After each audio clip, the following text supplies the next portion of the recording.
మొట్టమొదట ముళ్ళ పొద నీడ, రెండవది సొర చెట్టు నీడ. మొదటిది శారీరకమైనటువంటి ఐహిక ఇచ్చలు, శరీరేచ్ఛలు. రెండవది తాత్కాలికమైనటువంటి ఆనందం. మూడవది నిరుత్సాహం, భయం, పిరికితనం. ఈ మూడు నీడలు మనము వదిలిపెట్టి యేసు క్రీస్తు ప్రభుల వారి యొక్క రెక్కల నీడన మనము రావాలి. చూడండి, జల్దరు వృక్షపు నీడలోనికి రావాలి. పరమగీత గ్రంథము 2వ అధ్యాయము 3వ వచనం. పరమగీతలు 2వ అధ్యాయము 3వ వచనం.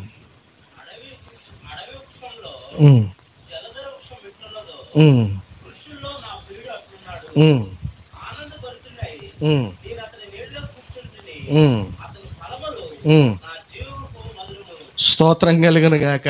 మనం ఎవరి నీడలో కూర్చోవాలి? ముళ్ళపు చెట్ల నీడలో. చెప్పాలి, నా ప్రశ్నకు మీరు సమాధానం చెప్పాలి. మనం ఎవరి నీడలో కూర్చోవాలి? ముళ్ళ చెట్టు నీడలో. 2 సొర చెట్టు నీడలో. 3 బదరి వృక్షపు నీడలో కూర్చోవాలా? ఎక్కడ కూర్చోవాలి? జల్దరు వృక్షములలో. హల్లెలూయా, హల్లెలూయా. మంచి పాటలు ఇవన్నీ. అడవి వృక్షములలో జల్దరు వృక్షం ఎట్లుండేదో, నా ప్రియుడు అతి సుందరుడు ఆయన. హల్లెలూయా. కనుక ప్రియులరా, మనము ముళ్ళ పొదల నీడలో కూర్చోకూడదు. తాత్కాలికమైనటువంటి ఆనందం ఇచ్చేటువంటి ఆ సొర చెట్టు నీడలో ఉండకూడదు. మూడవది పిరికితనము, భయము, ఆందోళన కలిగి ఉన్నటువంటి ఆ బదరి వృక్షపు నీడలో కూర్చోకూడదు. నాలుగవది ఎవరి నీడలో మనం కూర్చోవాలో తెలుసా? జల్దరు వృక్షపు నీడలో మనము కూర్చున్నప్పుడు ఒకసారి ఆ వచనం చదువుకుందాం. నన్ను చదవండి. పరమగీతలు 2వ అధ్యాయము 3వ వచనం. నేను ముగిస్తాను ప్రార్థన చేసి. అడవి వృక్షములలో జల్దరు వృక్షం ఎట్లున్నదో పురుషులలో నా ప్రియులు అట్లున్నాడు. ఆనంద భరితుడనై నేను అతని నీడను కూర్చుంటిని. నా జిహ్వకు, హల్లెలూయా, నేను ఆనంద భరితుడనై అతని నీడలో కూర్చుంటిని. చెప్దాం ఈ మాట. నేను ఆనంద భరితుడనై, నేను ఆనంద భరితుడనై. ఆడవాళ్ళు కూడా భరితుడనై అంటున్నారేంటి? ఆనంద భరితురాలనై అని చెప్పాలి మీరు. నేను ఒక చోట సాక్ష్యం చెప్పండి అని అన్నా.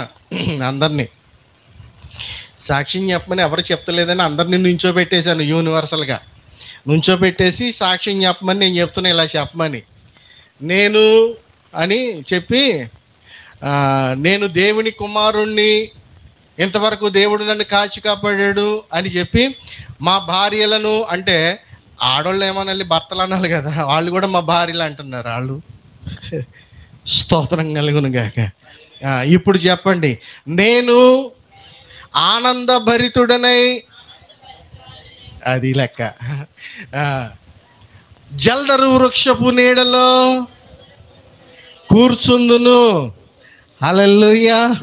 నీవెప్పుడు అక్కడ అట్లనే కూర్చుంటే నీవు ఆశీర్వదించబడతావు. హల్లెలూయా.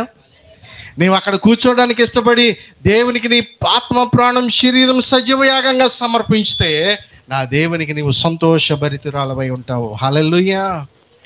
ముళ్ళ పొదల నీడను మనం కూర్చోకూడదు. రెండవది ఆనపకాయ పాదు దగ్గర కూర్చోకూడదు అని చెప్పండి. 3 బదరి వృక్షం దగ్గర. ముళ్ళ పొద అంటే దేనికి సాదృశ్యం అని చెప్పాను? శరీర కార్యాలు, ఐహిక విచారాలు, లోక ఆకర్షణలు. రెండవది తాత్కాలికమైనటువంటి సంతోషం. మూడవది భయము, పిరికితనము, ఆందోళన, ఇవన్నీ.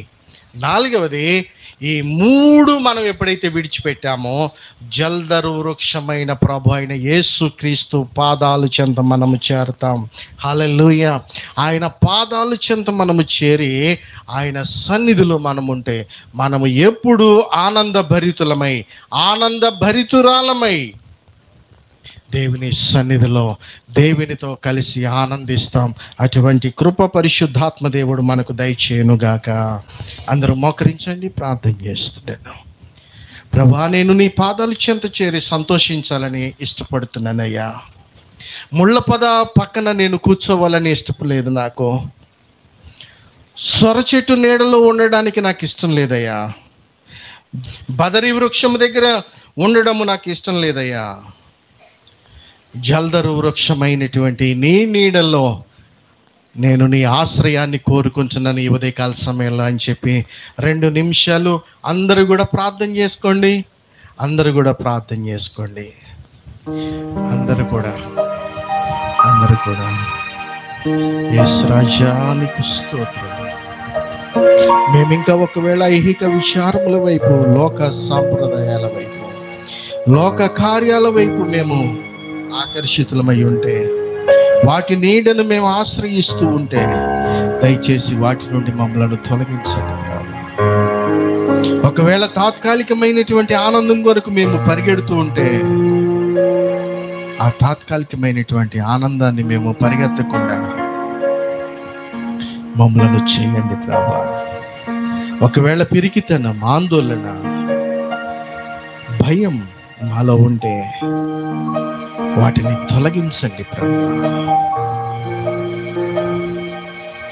మేము నీ వాక్యాన్ని ధ్యానించినప్పుడు ఆ మూడు నీడలు మా జీవితాలకు, మా ఆత్మీయ జీవితాలకు ఏ మాత్రము కూడా సరిపోవు కనుక జల్దరు వృక్షము అయిన నీ నీడలో మేము విశ్రమించటానికి మేము ఇష్టపడుతున్నాం. ఆ కృప మీరు మాకు దయచేసి మీరు మహిమ పొందాలని, చేరువచ్చిన ప్రతి ఒక్కరిని దీవించి ఆశీర్వదించమని యేసు నామములో అడిగి వేడుకుంటున్నాను పరమ తండ్రి. ఆమేన్.